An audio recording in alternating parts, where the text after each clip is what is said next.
Hello बच्चों, कैसे हो आप लोग। Welcome to counselling channel. और आज हम लोग जो शुरू करने जा रहे हैं वो है चैप्टर वेक्टर्स। तो अभी तक हम लोगों ने पढ़ा था मैथमेटिक्स, कैलकुलस वगैरह सब, वो था मैथमेटिक्स का पार्ट। आप अगर मैथमेटिक्स पढ़ोगे तो मैथमेटिक्स में बहुत लंबा बड़ा सा 3-4 चैप्टर है मैथमेटिक्स में, पूरा कैलकुलस, ट्रिग्नोमेट्री, ये सब डिस्कस करके, है ना। अभी जो हम चैप्टर शुरू करने जा रहे हैं वेक्टर्स, वो है मेन फिजिक्स का पार्ट। मेन फिजिक्स में बहुत इंपॉर्टेंट है ये। इसको हम लोग मैथमेटिकल फिजिक्स भी बोलते हैं। मैथमेटिकल फिजिक्स इसलिए बोलते हैं क्योंकि ये है मैथमेटिक्स का पार्ट जो कि फिजिक्स में यूज होता है, ठीक है। इसलिए हम मैथमेटिकल फिजिक्स का पार्ट बोलते हैं इसको। पर आप अगर नीट का सिलेबस देखो तो यहाँ से आपका सिलेबस स्टार्ट होता है, मेन फिजिक्स का सिलेबस स्टार्ट हो। यहाँ से क्वेश्चंस भी आपके पूछा जाता है नीट वगैरह में, डायरेक्ट क्वेश्चन पूछ लिया जाता है वेक्टर्स से। तो ये चैप्टर अपने आप में बहुत इंपॉर्टेंट हो जाता है वेक्टर्स। और दूसरा इसका एप्लीकेशन बहुत है। इसका जो एप्लीकेशन वो काइनेमेटिक्स या कहीं भी, काइनेमेटिक्स कर लो, लॉज ऑफ मोशन कर लो, कहीं भी वेक्टर्स का जो इंपॉर्टेंस है बहुत ज्यादा है। तो इसलिए ये जो चैप्टर हम पढ़ने जा रहे हैं बहुत ही इंपॉर्टेंट चैप्टर है, इसको मिस नहीं करेंगे, अच्छे से डिस्कस करेंगे इसके जो कॉन्सेप्ट है। तो चलिए शुरू करते हैं वेक्टर्स। अब वेक्टर्स क्या होता है, साइंटिस्ट ने दो टर्म लगाया, ठीक है। एक होता है स्केलर और एक होता है वेक्टर्स। अब इन दोनों में जो डिफरेंस होता है वो क्या होता है। पहला स्केलर होता है, स्केलर में ना ओनली मैग्नीट्यूड रहता है, ठीक है। Scalar quantity has only magnitude. Magnitude क्या है, magnitude, no direction, no direction. पर वेक्टर्स क्वांटिटी में मैग्नीट्यूड एंड डायरेक्शन दोनों रहते हैं। इसको हम ऐसे समझते हैं, आपको कोई असाइनमेंट मिला है किसी के घर जाने का, किसी के घर जाने का आपको असाइनमेंट मिला है। असाइनमेंट आपको दो तरीके से मिला है। एक में बस उस बंदे का जिसको आपको विजिट करना है उसका नाम है, उसका बस नाम है ना। और दूसरे लिफाफे में आपको नाम और एड्रेस दोनों दिया हुआ है, नाम और एड्रेस दोनों दिया हुआ है। तो इसको ऐसे कंपेयर करते हैं, जिसमें बस नाम है उसको तो हम स्केलर बोल देते हैं, क्योंकि अगर नाम पता है तो उसे घर में हम लोग जा सकते हैं, पूछ के जा सकते हैं। पर पूछ के जाएंगे तो भी डायरेक्शन पता चलेगा तब ना जाएंगे, एड्रेस पता चलेगा। तो पर सेकेंड असाइनमेंट में जो है उसमें नाम और एड्रेस दोनों है, तो आसानी से हम लोग जा सकते हैं। तो वेक्टर को हम लोग क्या कर सकते हैं, डिटेल्ड इंफॉर्मेशन रहता है, इसमें डिटेल इंफॉर्मेशन रहता है। स्केलर में डिटेल इंफॉर्मेशन नहीं रहता है। जैसे कि कार्टेशियन कोऑर्डिनेट आपने पढ़ा होगा, कार्टेशियन कोऑर्डिनेट 3 डायमेंशन होता है, X Y Z, X Y Z. अगर मुझे रिप्रेजेंट करना है एक्स एक्सिस में तो हम लोग रिप्रेजेंट करते हैं उसको आई कैप, और वाई पे जे कैप, और जेड में के कैप, ऐसे रिप्रेजेंट करते हैं हम लोग कार्टेशियन कोऑर्डिनेट में। जैसे कि आपको दिया हुआ है 20, किसी अननोन क्वांटिटी का वैल्यू दिया हुआ है, जैसे कि हम लोग m इज इक्वल टू 20 बोल दिया है, ठीक है ना। चलो m नहीं, फोर्स इक्वल टू 20 न्यूटन बोल दिया। तो इसमें हम लोग क्या पता चल रहा है, इसका मैग्नीट्यूड, इसकी वैल्यू, कितना फोर्स लगा हुआ है वो पता चल रहा है। पर कौन सी डायरेक्शन में लगा हुआ है ये पता नहीं चल रहा है। आपको दिया हुआ है और जगह में 20 आई कैप न्यूटन। अगर ये दिया हुआ है तो ये परफेक्ट हमें बता रहा है कि जो 20 न्यूटन फोर्स लगा हुआ है वो कहाँ लगा हुआ है, एक्स एक्सिस में। फोर्स जो लगा हुआ है कहाँ लगा है, एक्स एक्सिस में। तो ये हो गया वेक्टर क्वांटिटी, क्योंकि हमें मैग्नीट्यूड तो दिया हुआ है, उसके साथ साथ डायरेक्शन भी बताया है। पर इस केस में बस मैग्नीट्यूड बताया है, डायरेक्शन की तो पता ही नहीं है ना। तो बच्चों ये होता है स्केलर और वेक्टर में डिफरेंट, ठीक है। तो स्केलर क्वांटिटी क्या क्या होता है, स्केलर क्वांटिटी एग्जांपल देखते हैं। स्केलर क्वांटिटी में हम लोग लेते हैं डिस्टेंस, वही वेक्टर क्वांटिटी में हो जाता है डिस्प्लेसमेंट। इन दोनों में फर्क हम लोग समझेंगे। ऐसे ही मुझे पता चल गया स्केलर क्वांटिटी है मतलब डिस्टेंस, मतलब 20 मीटर, 30 मीटर, 40 मीटर, ये सब गिवन होगा। पर कौन से डायरेक्शन में है ये हमें गिवन नहीं होगा। पर डिस्प्लेसमेंट में ऐसा नहीं होता। डिस्प्लेसमेंट में क्या है, 20 आई कैप, 30 जे कैप, 40 के कैप, ऐसे दिया हो रहा है। तो हमें पता है कि ये एक्स एक्सिस में जा रहे हैं हम लोग, ये जा रहे हैं हम लोग वाई एक्सिस में, ये जा रहे हैं हम लोग जेड एक्सिस में। तो ये होता है वेक्टर और स्केलर में मेन डिफरेंस, है ना। तो हम लोग समझ लिए वेक्टर और स्केलर। अब वेक्टर हम लोग पढ़ रहे हैं, वेक्टर को रिप्रेजेंट करते हैं, जैसे कोई ए वेक्टर है, ए वेक्टर रिप्रेजेंट करते हैं, ए लिखेंगे और ऊपर एक एरो राइट डायरेक्शन में एक एरो डाल देंगे, ये होता है वेक्टर का रिप्रेजेंटेशन।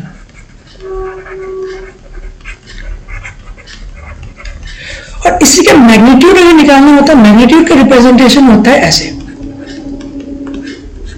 जैसे कि ए वेक्टर आपको दिया हुआ है, कितना दिया हुआ है, एक्स आई कैप प्लस वाई जे कैप प्लस जेड के कैप। एक्स वाई जेड के कोई भी आर्बिट्रेरी वैल्यू, ये 10 5 कुछ भी ले लो, है ना बच्चों।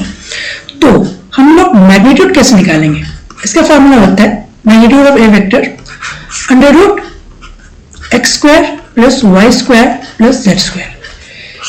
ये बहुत इंपॉर्टेंट है, ये आप नोट कर लीजिएगा, ठीक है। तो ये होता है वेक्टर का मैग्नीट्यूड निकालना, है ना।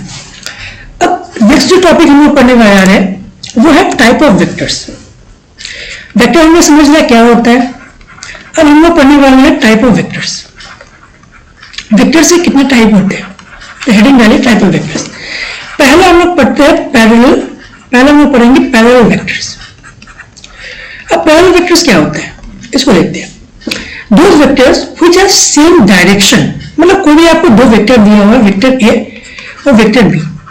अब हमें क्या पता कि ये दोनों क्या है, ये दोनों पैरेलल तब होंगे जब मान लो ये ए वेक्टर है और ये बी वेक्टर है। इन दोनों का क्या समझ में आया, जो डायरेक्शन है, इसका डायरेक्शन एक्स एक्सिस में है, इसका डायरेक्शन भी एक्स एक्सिस में है। डायरेक्शन अगर दोनों का इक्वल है तो इस वेक्टर को हम लोग कहते हैं पैरेलल वेक्टर्स। तो लिख लो दोज वेक्टर्स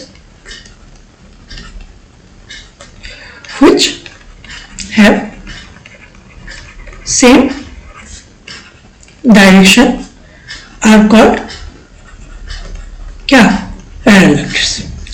इसका मतलब समझ में आया कि आपको कि ए का जो डायरेक्शन होगा और बी का डायरेक्शन, दोनों डायरेक्शन सेम होगा। यहां इस केस में कहा है एक्स डायरेक्शन में, है ना, आई क्या। दूसरा जो वेक्टर होता है हम लोग का इंपॉर्टेंट है वो है इक्वल वेक्टर्स।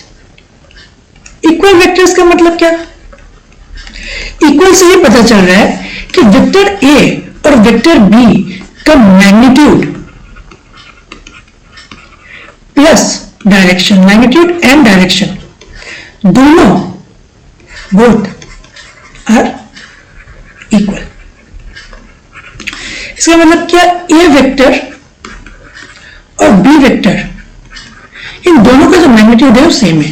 इस केस में क्या था, ए मान लो 20 आई कैप है, बी 30 आई कैप हो सकता है, बस डायरेक्शन को हम लोग देख रहे थे। पर इस केस में ये अगर 20 आई कैप है तो बी भी 20 आई कैप ही होना चाहिए, डायरेक्शन और मैग्नीट्यूड दोनों सेम होना चाहिए, तब हम लोग कहेंगे कि वो इक्वल वेक्टर्स है।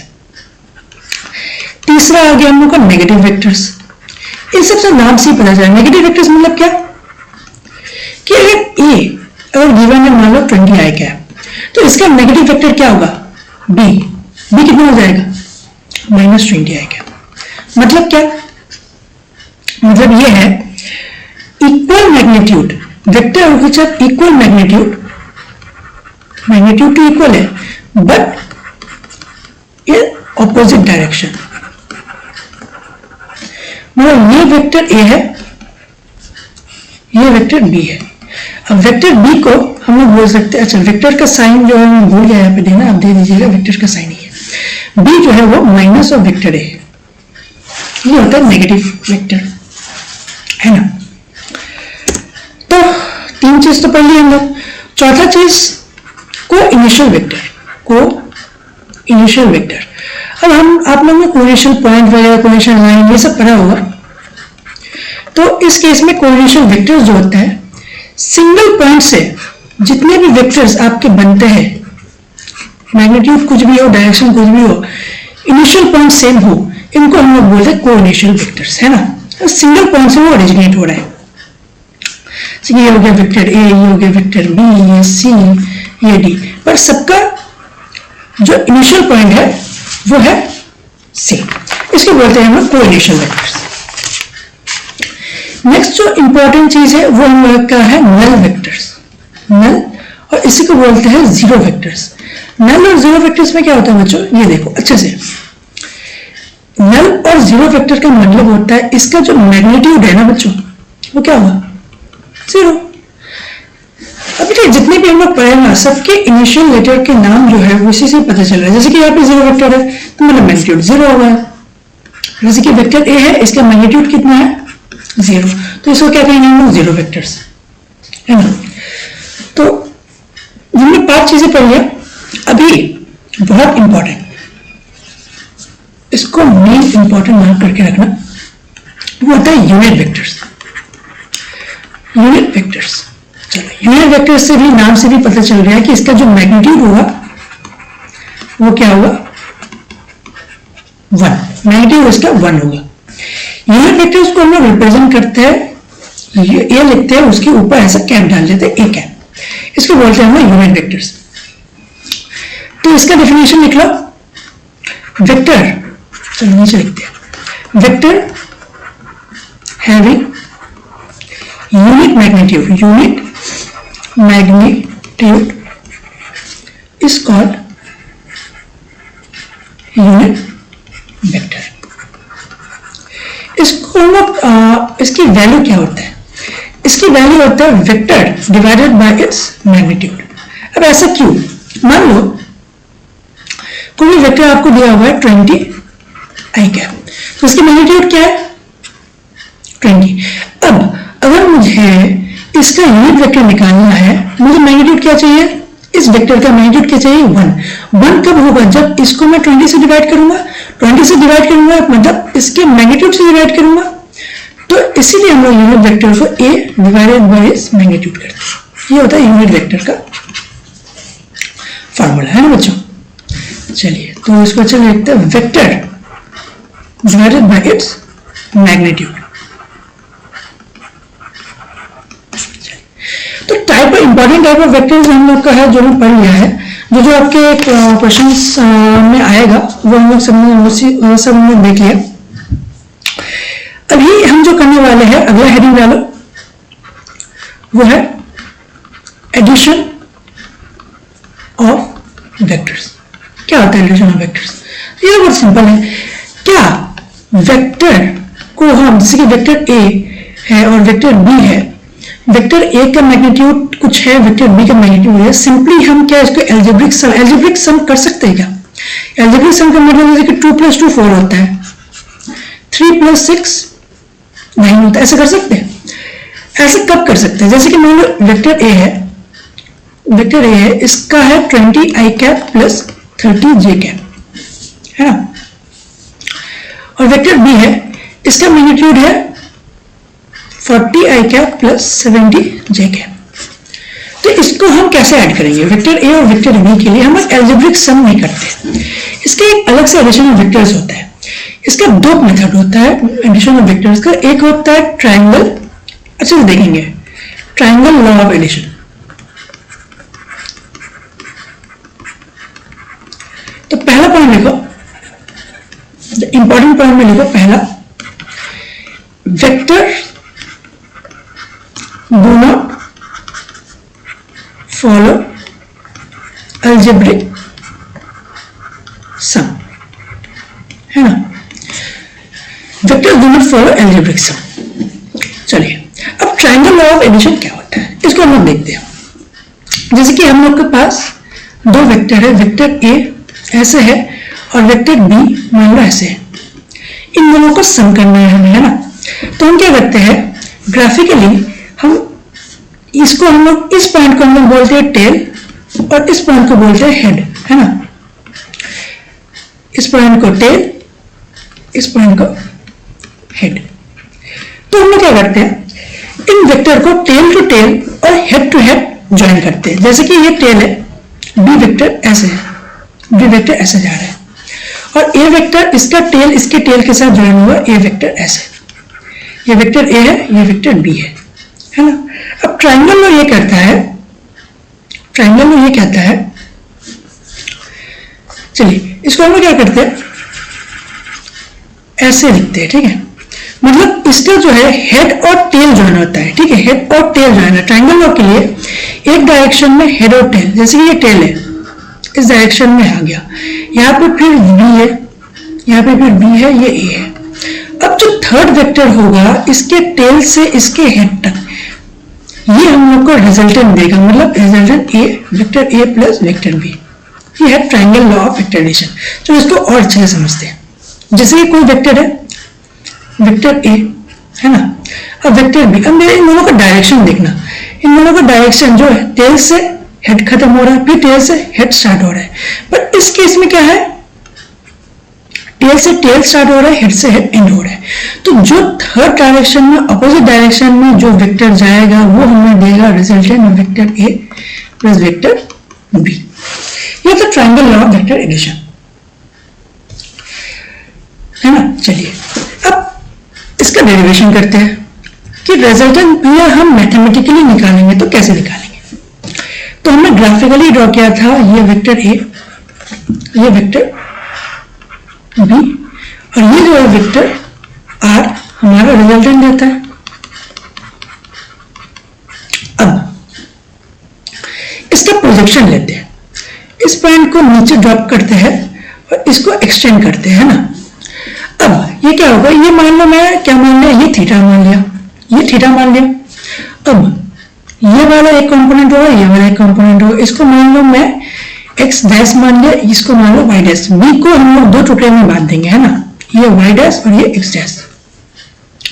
अब वाई डैश की वैल्यू क्या होगी, वाई डैश की वैल्यू क्या होगा, इस केस में साइन थीटा निकालो, sine theta is equal to Y dash upon ये वाला पार्ट कर सकते हैं, ये क्या है बी, ये वेक्टर तो बी था, बी, तो वाई डैश कंपोनेंट हमारा क्या हो गया, बी साइन थीटा, मतलब ये वाला पार्ट क्या हो गया, बी साइन थीटा।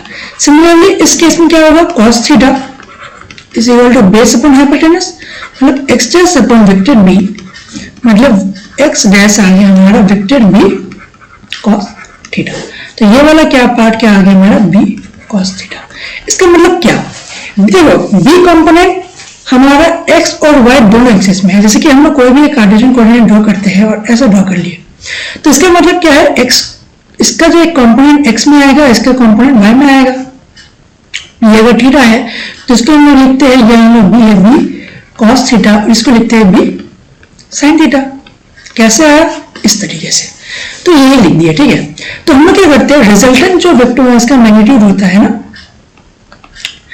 इसको हम लोग लिखते हैं। जैसे कि इस पूरा कंपोनेंट देखते हैं कि x एक्सिस में कितना जा रहा है, x एक्सिस में मतलब x डायरेक्शन में a पूरा वेक्टर है प्लस x डायरेक्शन में इसका कंपोनेंट b cos थीटा और y डायरेक्शन में b sin थीटा।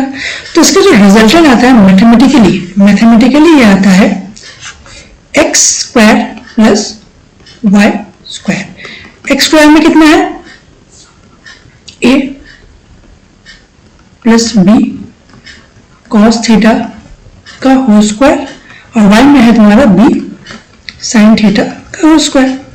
चलिए इसको तोड़ते हैं, ये आ गया मेरा a square plus B square cos square theta plus ये आ जाएगा 2ab cos theta plus b square sine square theta.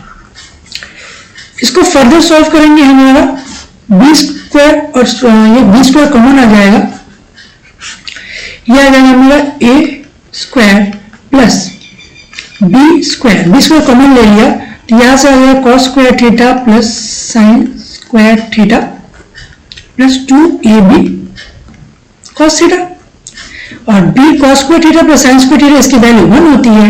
तो हमारा फाइनल रिजल्टेंट जो आ जाएगा वो आ जाएगा इसका formula a vector a square plus vector b square plus 2ab cos theta. ये एक्चुअली वेक्टर नहीं है, यह है मैग्नीट्यूड, है ना, magnitude of a magnitude of b a b cos theta. ये वेक्टर नहीं होगा, ठीक है। चलिए क्योंकि इसका मैग्नीट्यूड को स्क्वायर करना है हमें। जैसे कि फॉर एग्जाम्पल, हाँ उससे पहले हम लोग एक चीज डिस्कस कर लेते हैं कि ये थीटा क्या होता है। थीटा को देखो, थीटा को हमने क्या, थीटा एंगल जो है वो हम लोग ऐसे देखते हैं कि वेक्टर का कोई भी एंगल थीटा का, थीटा एंगल क्या होता है, जैसे कि वेक्टर को भी एक वेक्टर ये बी दिया हुआ है, वेक्टर ए दिया हुआ है, इन दोनों में एंगल थीटा अगर होना है तो ये थीटा या तो टेल से टेल ज्वाइन होगा या तो हेड से हेड ज्वाइन होगा, तब ये हम लोग थीटा एंगल ले सकते हैं आर में जो है ना। जैसे कि यह है A square plus B square plus 2ab cos theta, तो ये थीटा एंगल टेल से टेल ही ज्वाइन होना चाहिए। जैसे कि हम लोग को बोल दिया है, ये लिव इस केस में ये वेक्टर ए है, ये वेक्टर बी, अब इसको बोल दिया है एंगल अल्फा। अब इस केस में देखो टेल से टेल ज्वाइन नहीं हो रहा है, टेल से हेड ज्वाइन हो रहा है, तो हम लोग क्या करते हैं, इसको स्लाइड यहां से शुरू करते हैं और ऐसे एक्सटेंड करते हैं, और ये एंगल जो है वो हम लोग का थीटा हो गया, और इसको हटा देते हैं। अब ये एंगल कितना था, अल्फा, और ये टोटल एंगल 180 होता है, तो theta is equal to 180 minus alpha, ये एंगल हम लोग लेंगे। ठीक है, समझ आया आपको? चलिए, ये होता है कॉस थीटा का वैल्यू, है ना। तो रिजल्टेंट हम लोग को मिल गया। अब डायरेक्शन अगर पता करना है, तो डायरेक्शन हमेशा tan थीटा से हम लोग नोट करते हैं। ये था हम लोग का component, vector A, vector B, ये वेक्टर बी, ये वेक्टर ए, इसका प्रोजेक्शन लिए थे, ये था मेरा थीटा, इसको एक्सटेंड किए थे टेल से टेल, ये टेल से टेल, इसको एक्सटेंड किए थे टेल से टेल। अब theta angle direction tan theta क्या निकलेगा, ये वाला प्लस एक्स एक्सिस में जो पूरा है, ठीक है ना, जो पूरा है tan थीटा हो जाता है आपका, ये था आपके में b sin थीटा, और एक्स एक्सिस में था a plus b cos theta, तो tan theta b sin theta by a plus b cos theta, है ना बच्चों। तो ये होता है डायरेक्शन निकालने का। अब क्वेश्चंस करेंगे तो अच्छे से हम लोग को समझ में आ जाएगा। फिलहाल जो इतना सारा चीज आया वो आपको समझ में आया कि नहीं। ये होता है, ये पहला था triangle law of vector addition. दूसरा जो हम लोग देखने जा रहे हैं वो है पैरेललोग्राम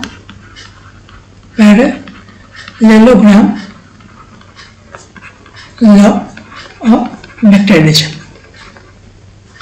ये कुछ नहीं होता है ना बच्चों, ये ट्रायंगल लॉ ही है। ट्रायंगल लॉ को एक दूसरे स्ट्रोग्राफिकली हम लोग रिप्रेजेंट करती है। जैसे कि ये वेक्टर ए है और ये वेक्टर बी है, अब ये टेल टू टेल ज्वाइन हो रहा है ना। अब हम लोग क्या बोलते हैं कि अगर मैं ये पैरेललोग्राम को कंप्लीट करूं और यहाँ पे इसका प्रोजेक्शन लूं, ये क्या हो जाएगा, वेक्टर बी होगा, और इसका प्रोजेक्शन क्या हो जाएगा, ये वेक्टर ए। तो इसका जो डायगोनल है ये हम लोग का रिजल्टेंट देगा, ये देगा हम लोग का रिजल्टेंट। तो क्या हो गया, ये इस पार्ट को देखो, बस इसको पैरेललोग्राम को खत्म करो, इस पार्ट को देखो, मैं जिसको बोल रहा हूं इस पार्ट को देखो, जाना पहचाना सा लग रहा है। ट्रायंगल लॉ ही हो गया। तो ट्रायंगल लॉ में जो जो हम लोग फॉलो किया था, resultant R is equal to A square plus B square plus 2ab cos theta. अब थीटा एंगल क्या होगा, ये, क्यों इस केस में थीटा एंगल ये क्यों होगा, क्योंकि टेल टू टेल और हेड टू हेड ज्वाइन हो रहा है, दो वेक्टर के बीच में angle measurement tail to tail है ना, ये टेल टू टेल ज्वाइन हो रहा है, और तो ये पूरा एंगल जो होगा वो क्या हो जाएगा, थीटा। tan थीटा भी हम लोग निकाल सकते हैं डायरेक्शन, कोई प्रॉब्लम वाली बात है नहीं। चलिए अब अगला चीज हम लोग क्वेश्चन सॉल्व करते हैं। पहला क्वेश्चन जो आपको दिया हुआ है, चलिए कुछ क्वेश्चन से सॉल्व हमको क्लियर होगा। पहला क्वेश्चन देखो, बोला है two vectors having equal magnitude of 5 unit, two vectors having equal magnitude of 5 units, magnitude आपको गिवन है 5 units, have angle of 60 degree, have angle of 60 degree between them. दो वेक्टर गिवन है, उन दोनों में एंगल भी गिवन है। Find the magnitude of the resultant vector. अब आपसे पूछा है find the magnitude of the resultant vector. Find the magnitude of the resultant vector and its angle. Resultant vector का angle है, its angle मतलब ये किसका है, resultant vector का angle from one of the vectors. तो first हम लोग क्या निकालना है, resultant। उसके बाद resultant किसी भी एक x एक्सिस या y एक्सिस से क्या एंगल बना है उसको निकालना है। चलिए, गिवन क्या है, वेक्टर ए गिवन है, वेक्टर बी, दोनों इक्वल है। इक्वल किसमें, मैग्नीट्यूड में। दोनों का मैग्नीट्यूड इक्वल है, कितना दिया हुआ है 5, और दोनों में एंगल दिया हुआ है, थीटा कितना दिया हुआ है 60 डिग्री, है ना। तो वेक्टर ए और वेक्टर बी बना लेते हैं। यह वेक्टर ए, यह वेक्टर बी, दोनों में एंगल है 60 डिग्री का, है ना। तो रिजल्टेंट क्या हो जाएगा, इसको कंप्लीट करो, पैरेलल वाला। रिजल्टेंट हो जाएगा ये हो जाएगा वेक्टर बी, ये हो जाएगा ए प्लस बी, रिजल्टेंट, है ना। चलिए, रिजल्टेंट निकालने का फॉर्मूला क्या था, magnitude of A square plus magnitude of B square plus 2 A B cos theta. इस केस में थीटा क्या है, 60 है, क्योंकि टेल टू टेल तो हो ही रहा है, गिवन है। ए का मैग्नीट्यूड क्या है 5, मतलब 5 का स्क्वायर 25, प्लस बी का मैग्नीट्यूड क्या है 5, मतलब 25 plus 2 into 5 into 5 cos 60 degree, cos 60 degree, है ना। कॉस 60 डिग्री कितना होता है बता, 25 प्लस 25 50 प्लस कॉस 60 डिग्री का वैल्यू होता है 1/2। 2 से 2 कैंसिल हो गया, तो बचा 5 इंटू 5 25, अंडर 75 इसका आंसर आ गया। ठीक है, 75 को अगर मैं और ब्रेक करूं तो इसका फैक्टर करते हैं 5 से, 5 1 5 5 और 3, तो ये आ जाएगा 5√3 यूनिट्स। अब हमें बोला है कि रिजल्टेंट का किसी भी एक्सिस से one of the vector, vector A मान लेता हूं, कोई भी एक वेक्टर से उसका एंगल निकालो। तो ये एंगल मान लेता हूं मैं अल्फा, तो हमारा tan अल्फा क्या था, tan अल्फा क्या था, a sin theta, tan alpha sorry b sin theta है ना, ये b है। tan अल्फा क्या था मेरा, b sin theta by a plus b cos theta. तो हमारा b कितना दिया हुआ है 5 into sine theta, sine 30 degree हो जाएगा मेरा √3/2 बाय 5 प्लस b 5 इंटू 1/2। इसको सॉल्व करेंगे तो हमारे यहाँ पे आ जाएगा 5√3/2 और 5 में अगर मैं कॉमन ले लिया 1 प्लस 1/2, 5 से 5 कैंसिल हो गया, ये हो गया 3/2 √3/2 अपॉन 3/2, 2 से 2 कैंसिल हो गया, तो ये आ गया मेरा 1/√3। 1/√3 कितना होता है, tan 30 डिग्री, tan 30 डिग्री। तो अल्फा का एंगल कितना आ गया 30, ये 30 हो गया, तो ये कितना हो जाएगा आपका, ये भी 30 हो जाएगा। कि दोनों के बीच में एंगल 60 डिग्री दिया था, ये 30 है, तो इसके और इसके बीच में 30 डिग्री हो जाएगा। तो ये ऐसे भी निकाल सकते हैं ना। चलिए, अगला क्वेश्चन दिया हुआ है मेरा, two forces numerically equal to 10 नाइट्स। दो फोर्सेस न्यूमेरिकली इक्वल टू 10 नाइट्स। डाइस होता है फोर्स का यूनिट, हम देखेंगे सीरियस में। Are acting as shown, find the resultant of the two vectors, find the resultant. कुछ ऐसा दिया हुआ है, ऐसा फोर्स लग रहा है, और दोनों के बीच में एंगल है 60 डिग्री का, है ना।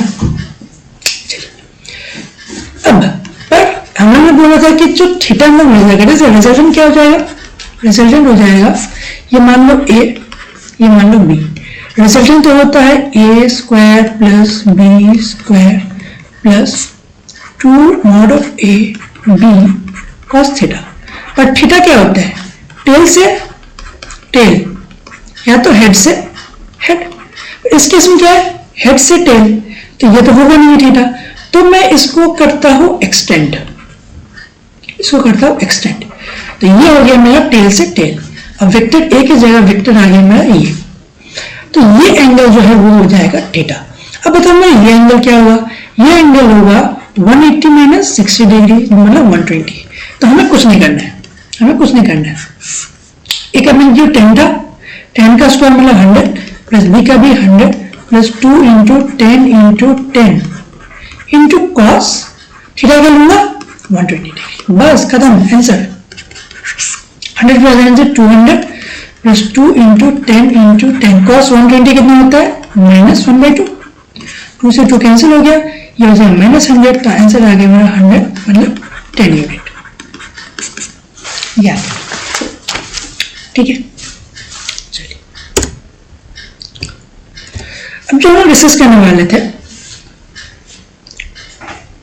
कि रिजल्टेंट इज इक्वल टू क्या था मेरा? A square plus B square plus 2ab cos theta, ये है। अब हम लोग को ये बताना है कि ये रिजल्टेंट मैक्सिमम कब होगा, किस एंगल पे होगा, है ना? ये देखते हैं। अगर थीटा 0 डिग्री होगा, अगर थीटा मान लो 0 डिग्री होता तो क्या होता है? ये हो गया a square plus B square plus 2 cos 0 degree का मैं वैल्यू क्या आता है? 1 मिला, ये हो गया 2ab। ये एक फॉर्मूला है a प्लस बी का होल स्क्वायर, इसका मतलब ये a प्लस बी, ये होता है बच्चों मैक्सिमम। मतलब क्या? जो a और b दोनों का डायरेक्शन है वो सेम है। a अगर x एक्सिस में है, b भी x एक्सिस में होगा। a अगर x एंड y एक्सिस में है तो b भी x एंड y एक्सिस में होगा। तो अगर दोनों का डायरेक्शन सेम होता है और थीटा 0 होता है, मतलब क्या? पैरेलल वेक्टर्स, याद आया? पैरेलल वेक्टर्स, तब हमारा क्या होगा? रिजल्टेंट जो है मैक्सिमम होगा। तो रिजल्टेंट मिनिमम कब होगा? अगर थीटा 180 है तो cos 180 क्या था? -1, तो रिजल्टेंट में क्या आ जाएगा? a square plus B square minus 2ab cos theta, 2ab है ना, cos थीटा तो नहीं होगा, 2ab। तो ये क्या हो जाएगा मेरा? a माइनस बी का होल स्क्वायर, तो मेरा क्या आ जाएगा? a minus B. तो a माइनस बी मेरा क्या हो जाएगा? ये होता है मिनिमम। 180 मतलब अपोजिट, मतलब नेगेटिव वेक्टर, नेगेटिव वेक्टर। पर नेगेटिव वेक्टर में क्या होता है? मैग्नीट्यूड इक्वल होता है, पर इसमें इक्वल मैग्नीट्यूड नहीं भी हो सकता है ना। Negative vector with not equal magnitude, ये बस मैं एग्जांपल ले रहा हूं, ठीक है? मैग्नीट्यूड नेगेटिव वेक्टर जो है 1 but opposite in direction. Negative vector भी इसका एक एग्जांपल है मिनिमम होने का, है ना? चलिए अब ये तो केस हम लोग पढ़ रहे थे कि एक वेक्टर, 2 वेक्टर दिया हुआ है, उसके एडिशन करते हैं, ऐसे करते हैं। बहुत सारे वेक्टर दिया होगा और उनका डायरेक्शन, जैसे कि a से b, ये वेक्टर a है, ये वेक्टर b है, ये वेक्टर c है, ये वेक्टर d है, ये वेक्टर e है। इन सबको अगर ऐड करने बोल दिया तो हम सेम जैसे ट्रायंगल में ड्रॉ कर रहे थे वैसे ही ये हो जाएगा वेक्टर r, और vector r is equal to vector a plus vector b plus vector c plus vector d plus vector e। तो ये तो बहुत सारे वेक्टर जब होता है तब, ये बहुत इंपॉर्टेंट है नहीं, ये बस मैंने आपको इंफॉर्मेशन में बता दिया कि बहुत सारे वेक्टर जब tail to head tail to head tail to head tail to head tail to head join हो रहा है और लास्ट जो रिजल्टेंट होगा वो अपोजिट इन डायरेक्शन होगा, तो उसको कहलाते हैं आर, जिसका वैल्यू होता है a plus B plus C plus E plus E, जितने भी वेक्टर से वो। इसको डेफिनेशन नोट कर लो, if some vectors are represented, if some vectors are represented by sides of polygon in same order, same order का मतलब क्या है? tail to head, tail to head, tail to head, tail to head, tail to head, then where resultant vector is represented by the closing side. मतलब ये क्या, ये तो close कर रहा है ना, ये पूरे पॉलीगन को कंप्लीट कर रहा है, ये resultant closing side of polygon in the opposite direction. ठीक है, तो ये तो हम लोग देख रहे हैं एडिशन ऑफ वेक्टर्स। तो सर ऐड अगर कर सकते हैं, अगर प्लस होता है तो माइनस भी होता है, तो क्या सब्ट्रैक्ट भी कर सकते हैं वेक्टर को? बिल्कुल सब्ट्रैक्ट कर सकते हैं। Subtraction of vectors, but subtraction of vectors is equal to addition of negative vector. Addition of negative vector, जैसे कि अगर a minus B, vector a minus B निकालना है, तो मैं ऐसे भी लिख सकता हूँ ना, वेक्टर a प्लस नेगेटिव और वेक्टर b, ऐसे भी लिख सकता हूँ ना। तो क्या हो गया, ये एडिशन ही हो गया। तो जो भी एडिशन में रूल फॉलो होगा वही रूल यहाँ पे भी फॉलो होगा, मतलब addition of triangle law of addition, parallelogram law of addition, सही सब्ट्रैक्शन में भी फॉलो होगा। कैसे? चलिए, दो वेक्टर दिया हुआ है, वेक्टर ए वेक्टर बी, वही पुराना एग्जांपल, एंगल दिया हुआ है थीटा। अब बोल दिया है vector A minus vector B निकाला, तो हम लोग क्या करते हैं, ए को ऐसे ही रहने देते हैं, बी का नेगेटिव वेक्टर क्या होगा, इसका ऑपोजिट, बी का नेगेटिव वेक्टर ऐसे हो जाएगा, ये हो जाएगा माइनस बी, ये होगा ना। तो ए और बी में एंगल क्या हो जाएगा, ये क्या हो जाएगा 180 माइनस थीटा, 180 माइनस थीटा। तो रिजल्टेंट अगर मैं निकालूंगा ए माइनस बी, एडिशन के क्या केस में क्या था, A square plus B square plus 2ab, मैं मैग्नीट्यूड का साइन नहीं लगा रहा पर ये मैग्नीट्यूड है, ठीक है, कॉस थीटा था। इस केस में थीटा क्या होगा 180 माइनस थीटा, है ना।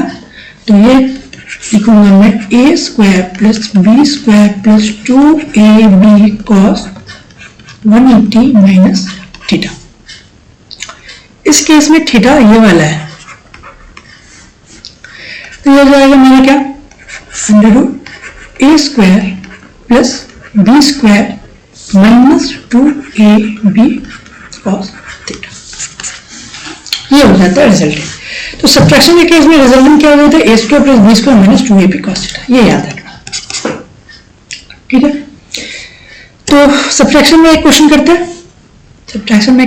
हैं, क्या गिवन है, हाँ इफ, अब इसको मुझे बताना आप लोग अच्छे से देखना, ये इक्वेशन गिवन है, then find angle between vector A and vector B. ये क्या है, ए क्या है, मतलब यूनिट वेक्टर, मैग्नीट्यूड क्या हो जाएगा, यूनिट मैग्नीट्यूड 1। चलिए ये क्या है मैग्नीट्यूड। अब vector A plus vector B, इसका मैग्नीट्यूड निकालेंगे मतलब रिजल्टेंट निकालेंगे, ये कितना हो जाएगा, A cap square plus B cap square plus 2a cap B cap cos theta, ये गिवन है, is equal to A minus B का रिजल्टेंट क्या था, A cap square plus B cap square minus 2a cap B cap cos theta. अब A cap का magnitude क्या था 1, इसका मतलब ये क्या हो जाएगा मेरा 1 square plus 1 square plus 2 into 1 cos theta is equal to same 1 square plus 1 square minus 2 into 1 cos theta. दोनों साइड स्क्वायर कर लो, ऐड कर लो, तो ये क्या हो जाएगा मेरा 2 plus 2 cos theta is equal to 2 minus 2 cos theta. 2 से 2 कैंसिल हो गया, इसको यहाँ पे ले आया मैं 4 cos theta is equal to 0, तो कॉस थीटा आ गया मेरा 0, तो थीटा आ गया मेरा 90 degree.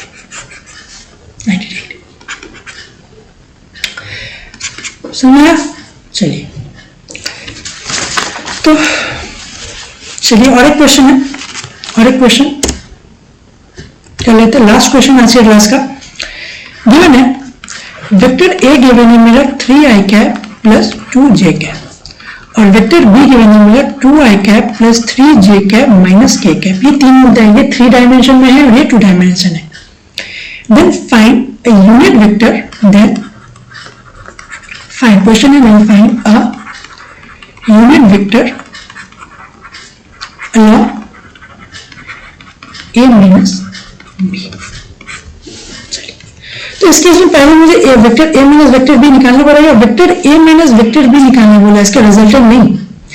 Vector a minus vector b निकालना बोला, इसका मैग्नीट्यूड नहीं बोला है।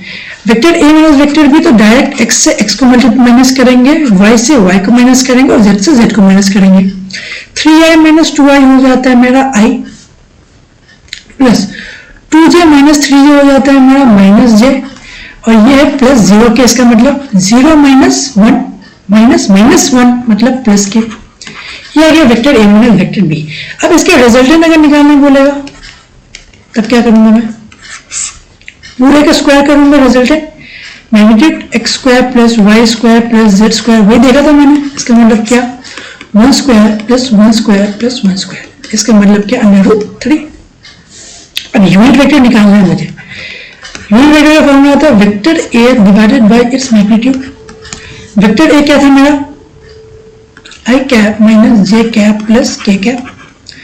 इसका मैग्नीट्यूड क्या है? Magnitude vector a, vector a नहीं एक्चुअली, ये है इसको कोई और डिनोट कर देता है m vector, m vector, where m vector is equal to a minus b, है ना? ये होता है। और m का मैग्नीट्यूड क्या है? √3। तो मेरा unit vector of a minus b is equal to ये। चलिए आज की क्लास यहीं पे खत्म करते हैं। अपने आज की क्लास में एडिशन ऑफ वेक्टर्स और सब्ट्रैक्शन, ये दोनों चीज पर है। सब्ट्रैक्शन, ये दोनों चीज पर है। अब अगली क्लास में हम रिजोल्यूशन पढ़ेंगे। अगली क्लास में रिजोल्यूशन पढ़ेंगे, तब तक ये वाले क्वेश्चंस और एडिशन और सब्ट्रैक्शन कैसे करते हैं ये सब पढ़ के आइएगा, ये सब देखिएगा। ये अगले क्लास में बहुत इंपॉर्टेंट होने वाला है रिजोल्यूशन ऑफ वेक्टर्स। वो बहुत थोड़ा सा टफ है, नहीं थोड़ा सा टफ है, तो अगले क्लास में वो देखेंगे। और आज के लिए थैंक यू और मेहनत करते रहिए। अगर नेक्स्ट क्लास में फिर से मिलते हैं, चलिए गुड बाय।